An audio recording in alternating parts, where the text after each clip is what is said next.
KPK menetapkan Menteri Sosial Juliari Batubara dan pejabat luar komitmen Kemensos serta 2 pihak swasta sebagai tersangka kasus dugaan korupsi dana bantuan sosial COVID-19.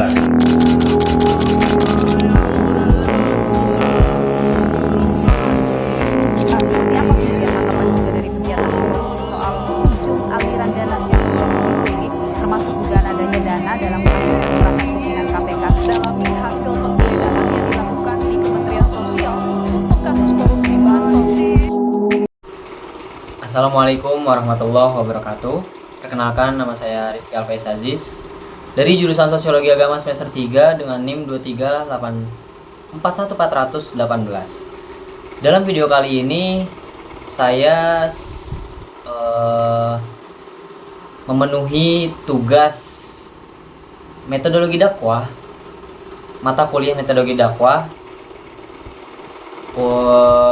Dan dalam video kali ini saya akan membahas sedikit banyaknya dalam tahun 2024 ini tentang korupsi dan suap.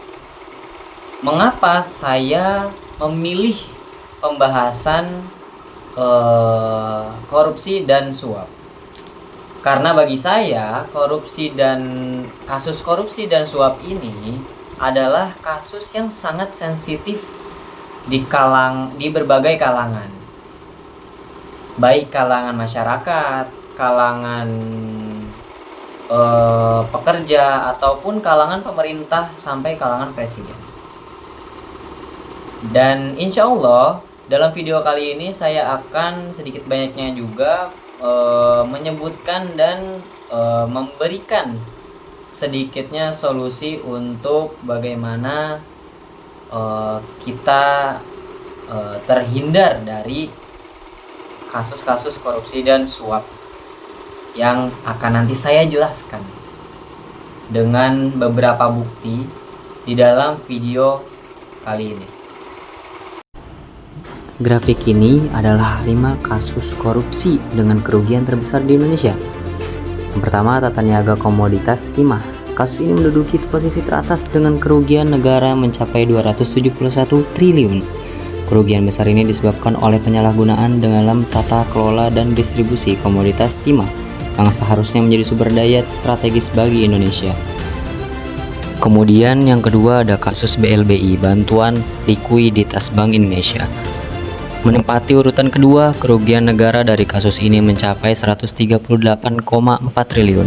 BLBI menjadi salah satu skandal keuangan terbesar, melibatkan penyalahgunaan dana yang seharusnya digunakan untuk menyelamatkan perekonomian Indonesia di masa krisis.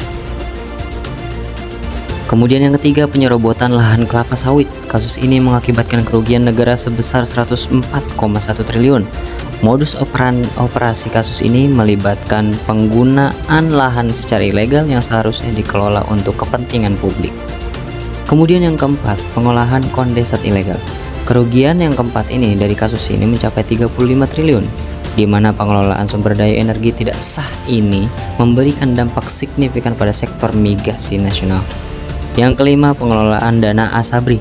Kasus ini melibatkan korupsi dalam pengelolaan dana pensiun prajurit Tentara Negara Indonesia dan Polisi Republik Indonesia dengan kerugian negara mencapai 22,8 triliun. Korupsi ini berdampak langsung pada kesejahteraan para pensiunan. Penjelasan yang singkat tadi setidaknya memberikan kita kesadaran sebagai masyarakat Indonesia, karena sudah sejak lama tindakan korupsi dan kasus suap ini sudah merajalela di berbagai kalangan, apalagi yang sangat sensitif menurut saya ada di kalangan pemerintah sendiri.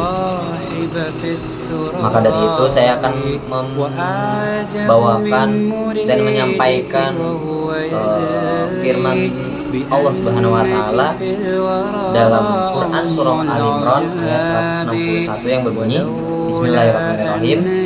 Wa may yaghlul ya'ti bima ghalla yaumal qiyamah, yang artinya siapa yang menyelewengkan niscaya pada hari kiamat dia akan datang membawa apa yang diselewengkannya itu.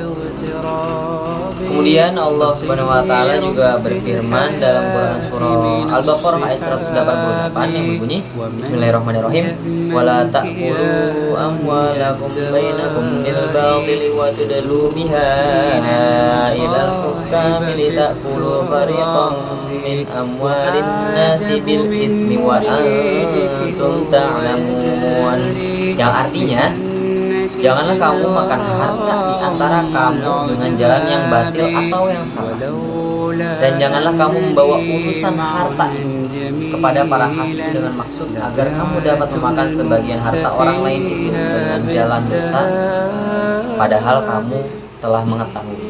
Artinya para hakim ini mengetahui bahwa harta itu bukan miliknya, gitu, melainkan itu milik pribadi dalam masyarakat itu sendiri.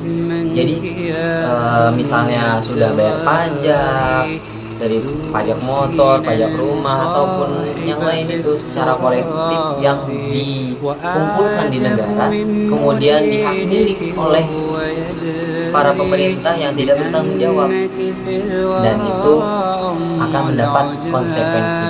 Karena sahabat Nabi juga pernah berkata bahwa telah menceritakan kepada kami, Affan telah menceritakan kepada kami juga, Abu Awanah berkata telah menceritakan kepada kami Umar bin Abu Salamah dari bapaknya dari Abu Hurairah radhiyallahu anhu berkata Rasulullah Shallallahu Alaihi Wasallam bersabda, Allah akan melaknat orang yang menyuap dan yang disuap dalam hukum.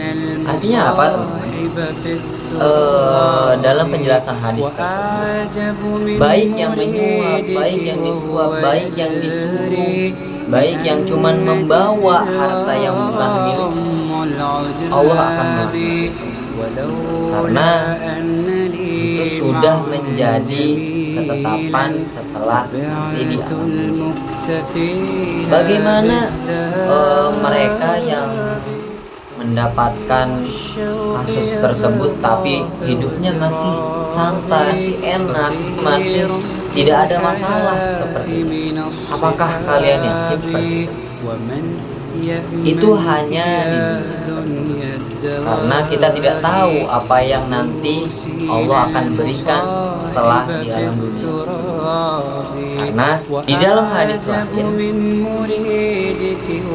yang berbunyi seperti ini, telah menceritakan kepada kami Al-Aswad bin Amir, bercerita kepada kami Abu Bakar bin Ayyashi dari Lain, dari Abu Al-Khotobah, dari Abu Zur'ah, dari Tauban berkata, Rasulullah Shallallahu Alaihi Wasallam melaknat orang yang menyuap, yang disuap, dan perantaranya. Ini sudah jelas, karena yang disuap, yang menyuap, dan perantaranya yang nganterin doang, yang membawanya tanpa terkecuali, itu sangat berbahaya. Jika di dunia sudah dinormalisasi, akan ada awal dari kehancuran di dalam sebuah bangsa. Mungkin itu saja yang bisa saya sampaikan dalam video ini terkait pembahasan korupsi dan suap. Saya Rifki Al-Faiz Aziz pamit undur diri. Wabillahi taufiq wal hidayah. Wassalamualaikum warahmatullahi wabarakatuh.